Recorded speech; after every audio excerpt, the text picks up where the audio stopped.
Preparem suas fichas! Está começando mais um Speedrun, nossa modalidade de episódio mais rápida aqui do Fliperama Nerd. Quem está falando aqui é o Roquete e estou sozinho dessa vez. No episódio aqui de hoje, a gente vai estar abordando da temática que é o Slay the Spire, para todo mundo que é amante de um roguelike. Mas antes de aprofundar aí no episódio, queria só dar uma lembrada para vocês de nossas redes sociais. Para encontrar a gente no Instagram, nós somos @FliperaMaNerdOficial. Nós temos também o plano no Catarse, que você pode encontrar em catarse.me/Fliperama_Nerd. E nós temos planos lá que são de R$5, R$20 e R$40. Sendo R$5 já te dá o acesso ao nosso Telegram.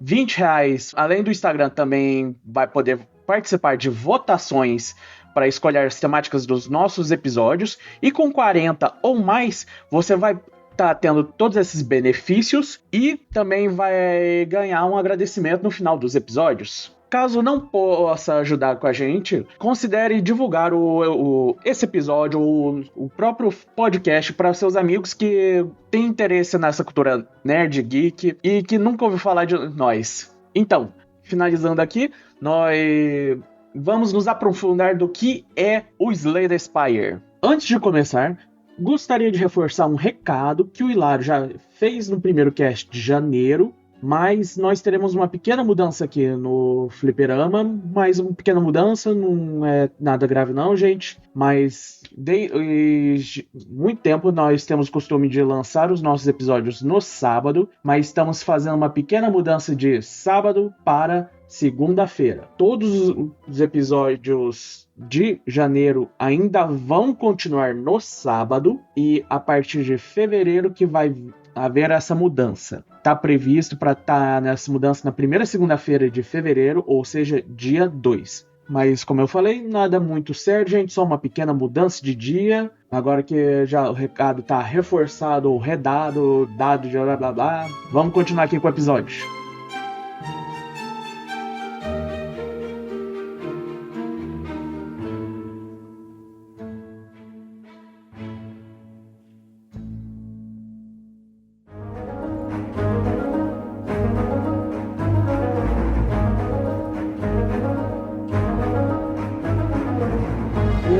Slay the Spire é um jogo roguelike de deck builder, que é a construção de baralho, que ele foi desenvolvido e publicado pela Megacrit, um estúdio indie-americano. O jogo teve um lançamento inicial em 2017 e um lançamento final em 2019. Em questão de acessibilidade, o jogo está presente em basicamente tudo que é tipo de plataforma. O jogo está na Steam, ele está na PlayStation Store, ele está no Xbox, ele está no Switch. Recentemente ele até foi para iOS e também Android. E também um caso bem interessante, além do jogo digital, ele também possui uma versão física, um jogo de tabuleiro, que, uma coisa engraçada, foi a primeira vez que eu tive interação com o jogo. Eu fui na casa de um amigo meu e acabamos jogando lá, era para ser só um round rapidinho e acabou que eu joguei até umas 9 da noite lá, fazendo build lá. Mano, então vocês pensem, um jogo que é incrivelmente viciante, muito divertido e que te dá aquela vontade de só mais uma.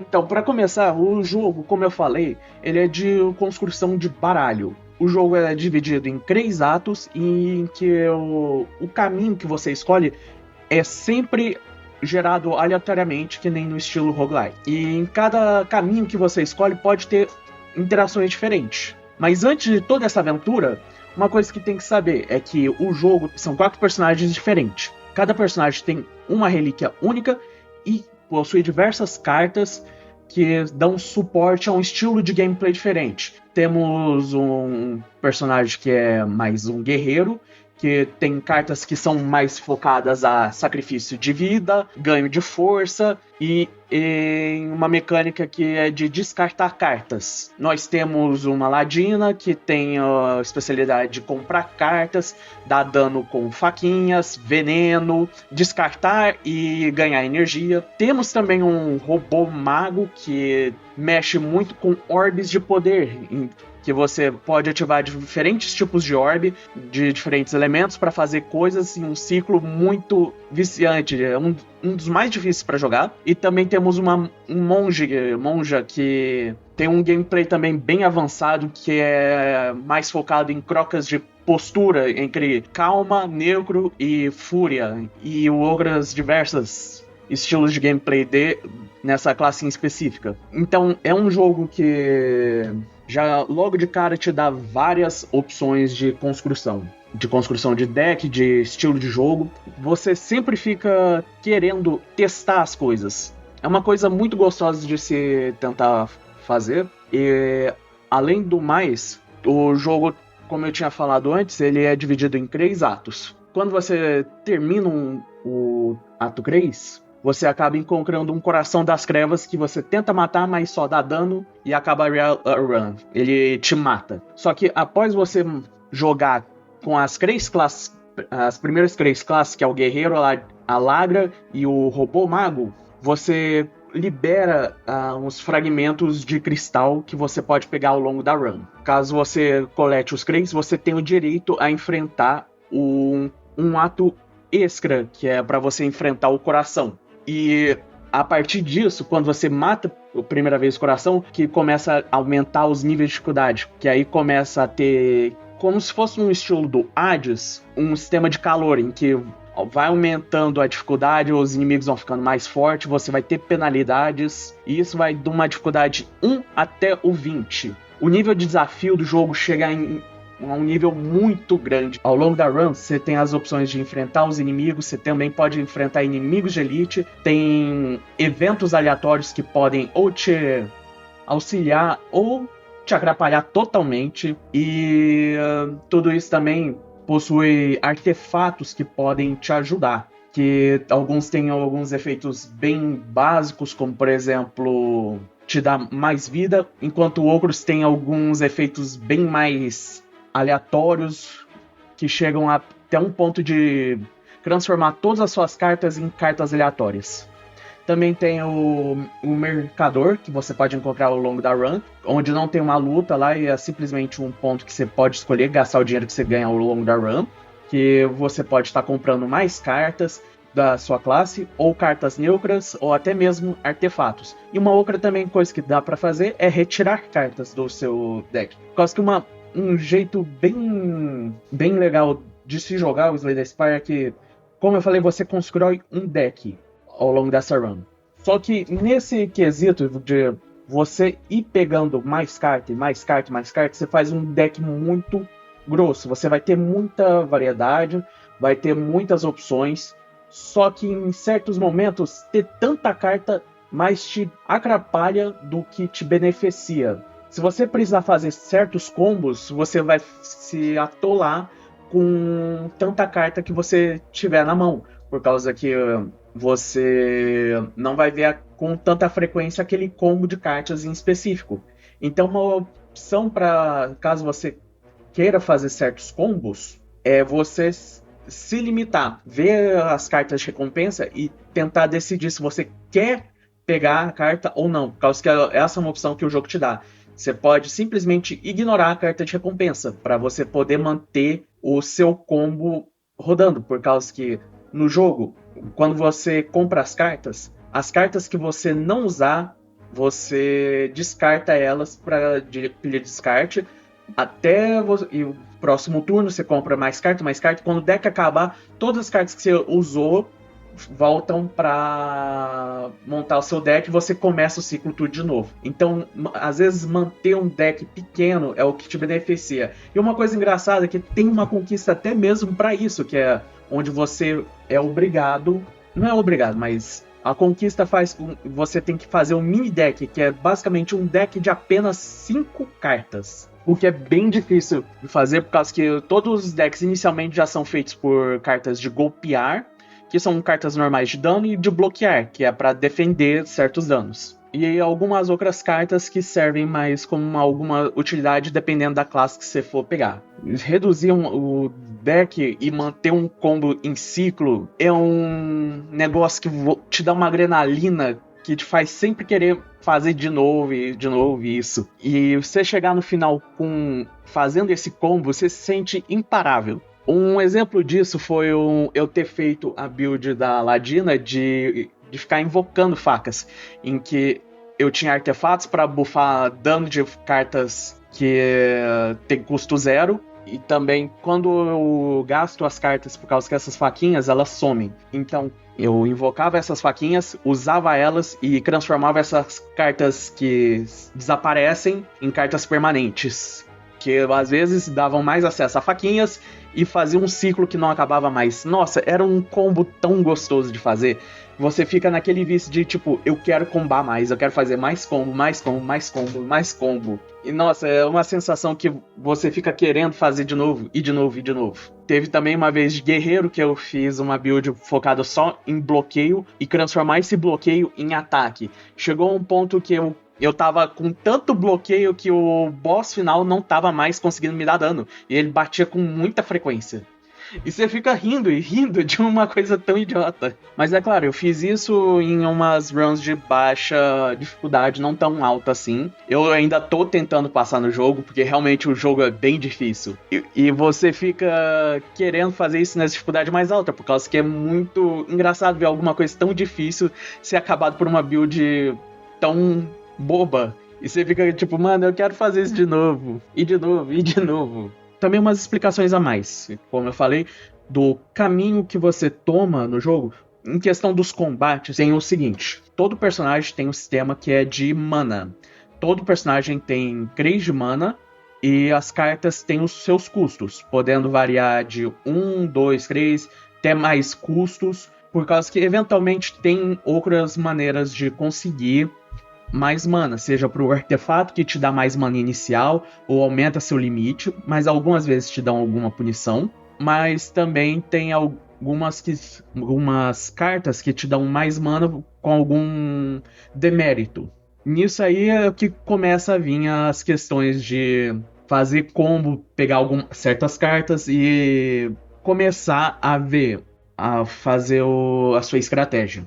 O jogo, como eu falei antes, tem os inimigos de elite e tem boss. Os inimigos são inimigos bem comunzinhos, que tem uma HP pool bem ok em si, e as mecânicas deles não são muito avançadas. Às vezes eles bloqueiam, batem ou fazem alguns deméritos, umas ações específicas. Acrescentando também, os inimigos comuns geralmente têm drops mais comuns, que é em dinheiro, poções que você tem no acesso no jogo, tem poções que podem fazer efeitos de comprar carta, dar dano, curar, te dar proteção, entre outras coisas.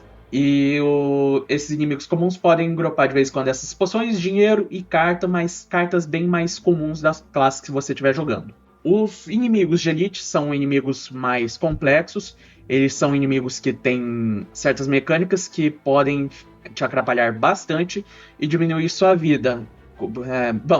Vão diminuir sua vida com bem mais frequência, com golpes bem mais fortes e certas mecânicas bem específicas que é para você lidar com eles. Mas a questão mesmo desses inimigos de elite é que eles dão recompensas melhores, sendo quase que certeza de uma poção, mais dinheiro, cartas mais raras, até mesmo cartas douradas, que às vezes é o que define o que você vai querer fazer de build, e um artefato. É sempre certeza que eles vão te dar um artefato. Então, naqueles momentos que você vai e enfrenta algum certo inimigo, às vezes eles não te dão tanto trabalho que você tem que calcular o risco e pensar: eu quero arriscar um elite aqui ou deixo para depois, e no caminho mais seguro. Outra coisa que também tem ao longo como eu tinha falado, são as casas de evento, que podem ser eventos bem benéficos, como às vezes você encontra alguém que está disposto a te curar,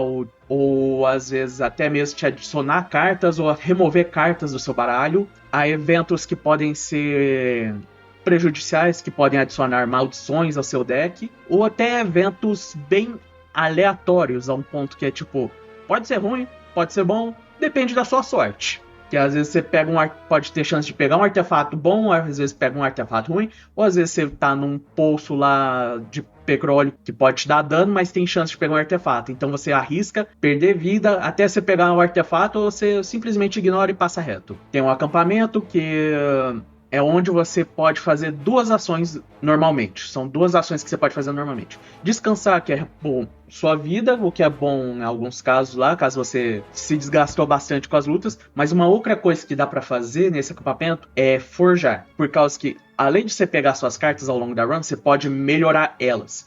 E algumas cartas fazem o gameplay mudar totalmente no momento que você melhora elas. Algumas vezes aumenta o dano que você vai dar, às vezes diminui o custo dela, ou até acrescenta novos efeitos. Um exemplo disso seria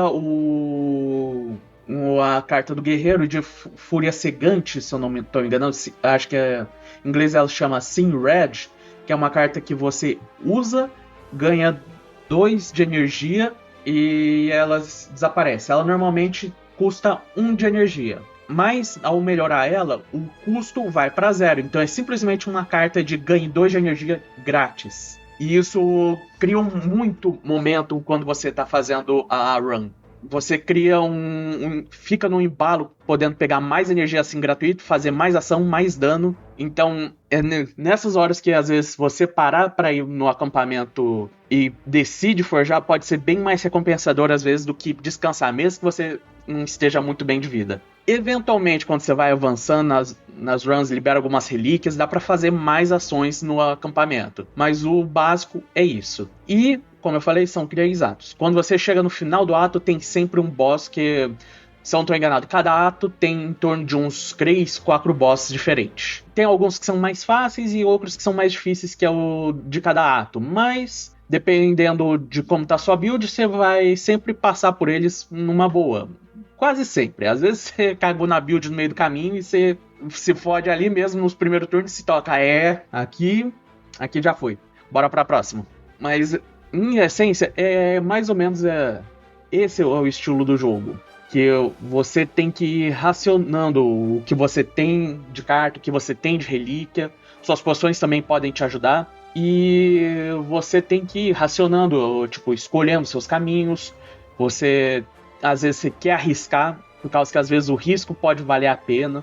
E ele é um grande exemplo do que é o sistema do roguelike, nessa questão de ir nos desafios, começar uma run tudo de novo. E é uma coisa muito, muito viciante. Uma outra coisa também que vale notar do jogo é por causa que tem runs diárias, que são runs que todo dia elas mudam e te dão certos desafios. Que podem ser alguns desafios em questão de te oferecem para você jogar em certa classe com um deck já montado e alguma mecânica implementada ali no meio. E você tem que fazer a run do ato 1 ao 3 nesses parâmetros já definidos. Quando você consegue completar ele, quanto mais dificuldade você fizer, mais pontos você vai ganhar, e tem até um rank para essas runs diárias. Então é um certo desafio que você não é obrigado a fazer, mas caso queira arriscar e se divertir com isso, você está totalmente livre para fazer. Uma outra coisa também que vale notar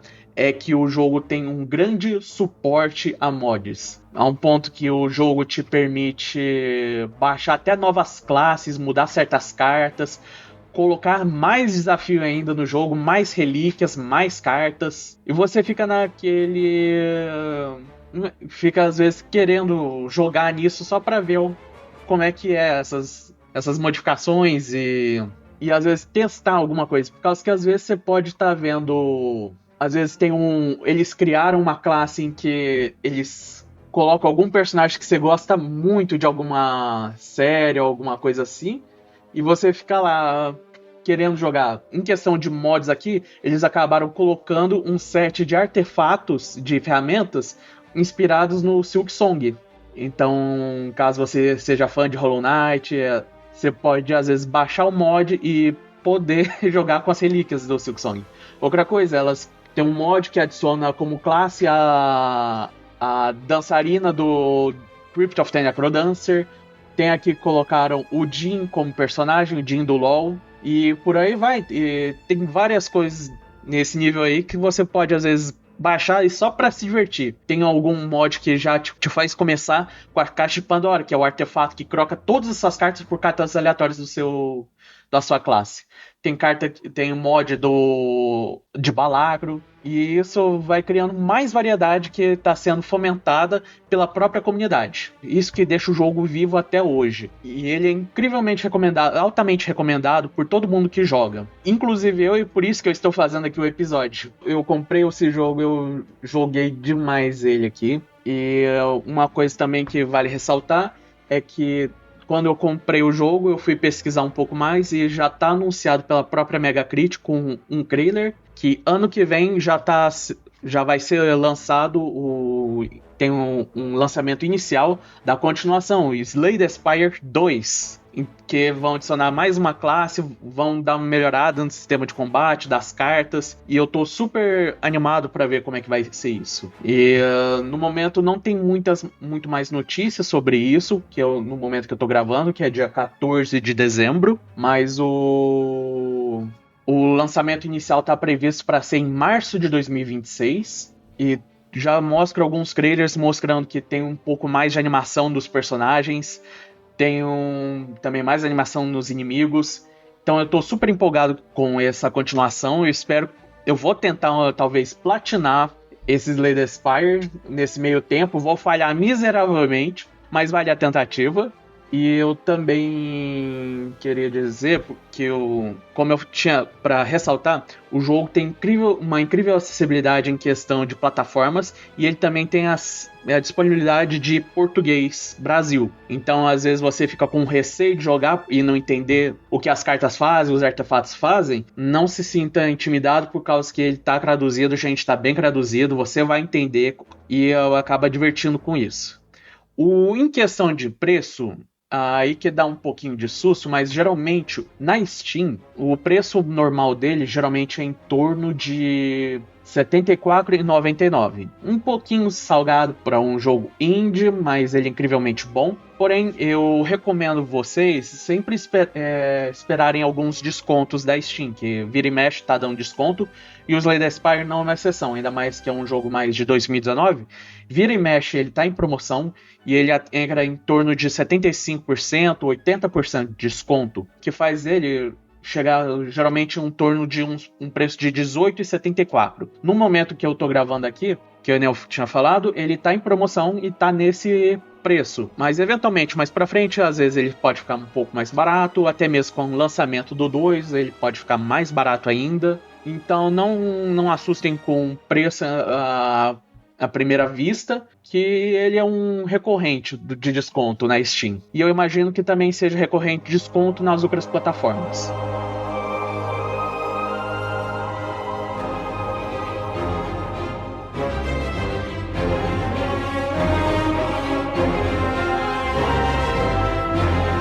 Esse foi aqui eu aqui falando com vocês por meia hora aqui de Slay the Spire. Então, gente, foi isso. Eu agradeço a todos que tenham me escutado aqui falar de Slay the Spire aqui.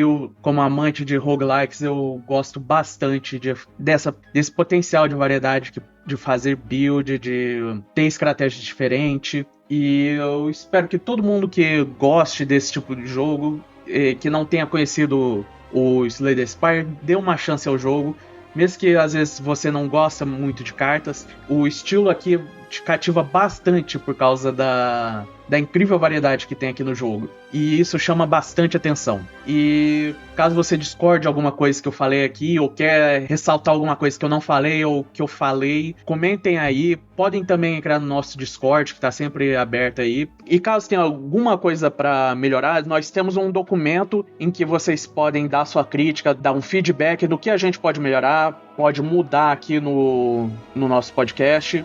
Mas Esse aqui foi o speedrun de Slay the Spire, mas antes de finalizar de vez, eu queria também agradecer ao pessoal do Ficha de Ouro, que é o nosso plano do Catarse, que eu já tinha falado no começo, que no nosso programa de Ficha de Ouro, em todo final de episódio, vocês têm um agradecimento por estar suportando o nosso podcast, ouvindo a gente, dando opinião, votando no que vocês querem ouvir. Então, eu gostaria de agradecer ao Bruno Felipe, ao Pedrinho, ao Bittencourt irmão e ao David, que são nossos fichas de ouro no momento. Vocês são 10, gente. Vocês ajudam a gente a manter o podcast, manter a nossa consistência de postagem de episódios. Então, gente, muito obrigado. Até a próxima e valeu, falou!